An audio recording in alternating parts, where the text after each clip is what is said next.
Ahoj, já jsem Tomáš z Alfy. Vítám vás u nového formátu našich videí, u vlogů. Tímhletím videem bychom chtěli zahájit nový videoseriál, který se bude týkat jednoho trošku speciálního akvária. Zatím vám neřekneme úplně, o co se jedná, ale nechte se překvapit, určitě to bude stát za to.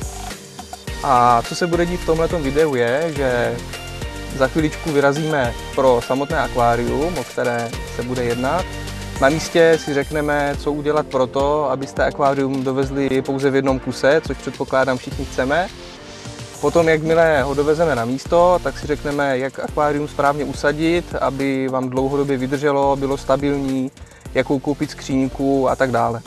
Tak jedem.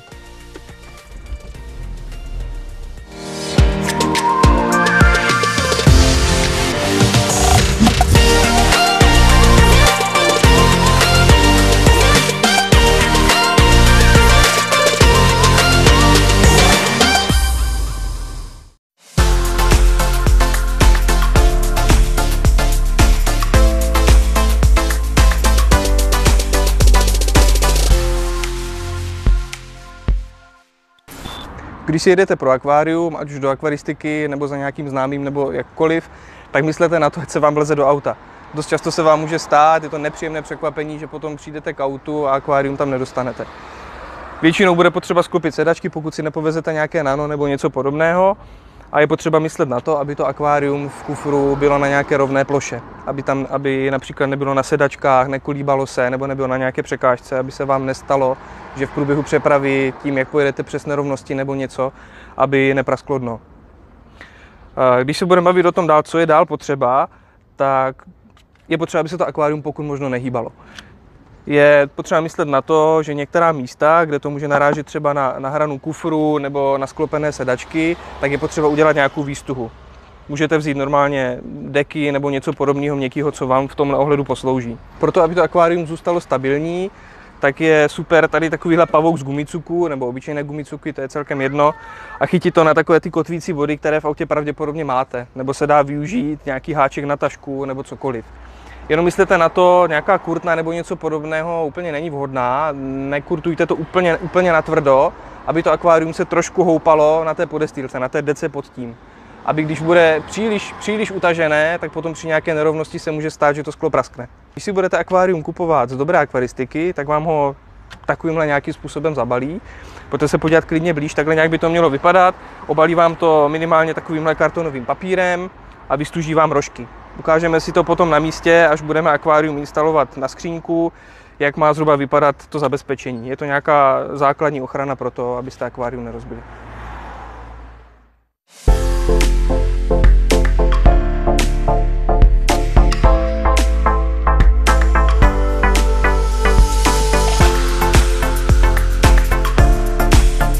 Dali jsme si trošku pauzu a dneska pokračujeme v realizaci akvária. A než se pustíme do toho, co bude uvnitř akvária, tak si trošku něco řekneme o tom, co by mělo být pod ním, tak aby vám vydrželo, aby se vám nestalo, že praskne a vyteče a tak podobně. My jsme si z akvária zatím sundali ochranné rožky, které tam byly pro transport jako takový, a postavili jsme si ho na skřínku, která je opravdu určená pro akvária. Úplně bych vám nedoporučil, abyste si dávali akvárium na jakýkoliv kousek nábytku, co máte doma.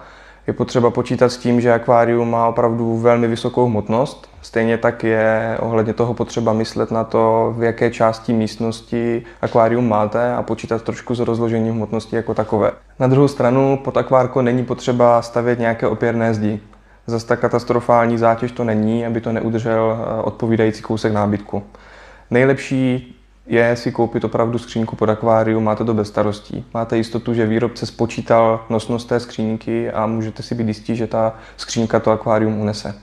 Co je podstatné, aby to akvárium opravdu unesla, je, aby byla ve vodorovné poloze. Nikde vám nesmí se kývat, nikde nesmí být mezera pod jakoukoliv z nožek, která ta skříňka má, a stejně tak to akvárium potom na té ploše jako takové musí být vodorovně.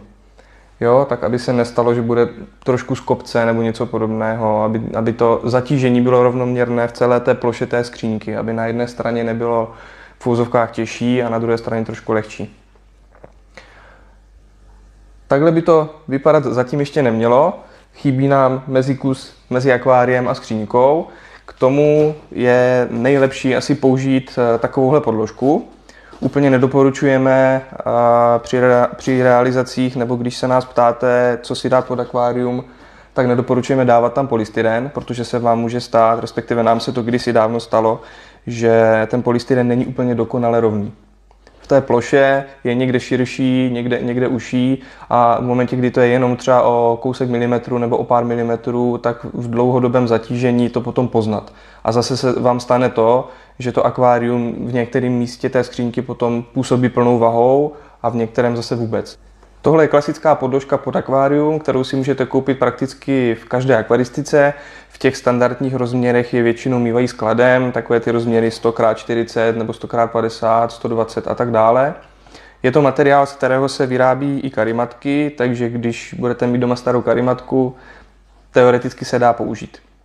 My si podložku nalepíme na skříňku oboustrannou páskou, tak aby nám při tom, když tam budeme dávat akvárium, nikam neujela a lícovala přesně tak, jak chceme. Tak jdem na to.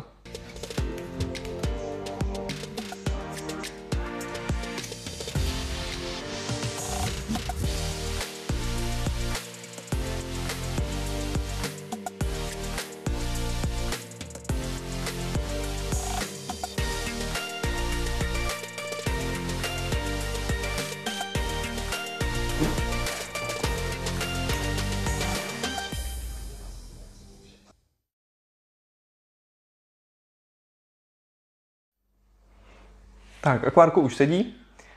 Ještě bych rád dodal k té skřínce to, že když si koupíte skříňku opravdu pod akvárium, tak můžete počítat s tím, že je minimálně z velké části vodě odolná. Takže v momentě, kdy se vám stane, že budete měnit vodu a trošku někde vyteče, zateče do skřínky a podobně, tak se relativně nic nestane. Nesmí v ní, ze zkušeností v ní nesmí stát voda. Pokud vám bude netěsnit filtr a bude tam opravdu někde protíkat do těch spojů těch desek, tak se může stát, že se taky rozklíží. Ale každopádně jsou o mnoho víc odolné než nějaký klasický nábytek. Tak. Teď se dostaneme k tomu samotnému akváriu, z čeho je vlastně vyrobené. Určitě už víte, že existují dva typy skla, z kterého se akvária vyrábí. První je float a druhé je white.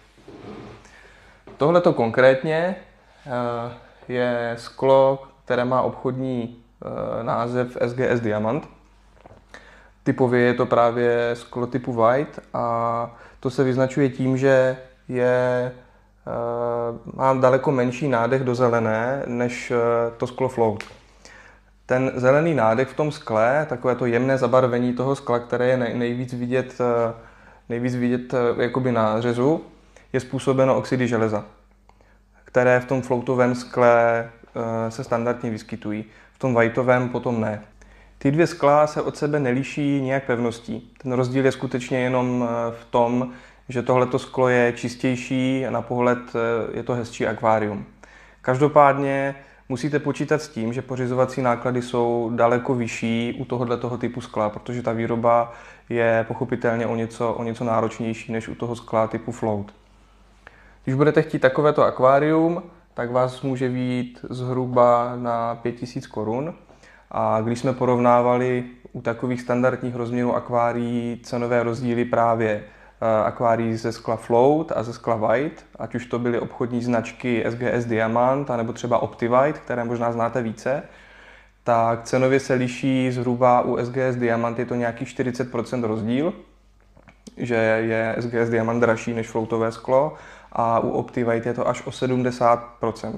To je pro toto video všechno. V příštím videu uvidíte výběr kamenů, pojedeme si pro ně, vyzkoušíme si na místě poskládat hardscape, takže určitě si na něj počkejte, bude to stát za to. Pokud se vám tohle video líbilo, tak nám dejte like, dejte nám tady někde dole odběr se zvonečkem, ať vám žádné další video neuteče a uvidíme se příště. Tak ahoj!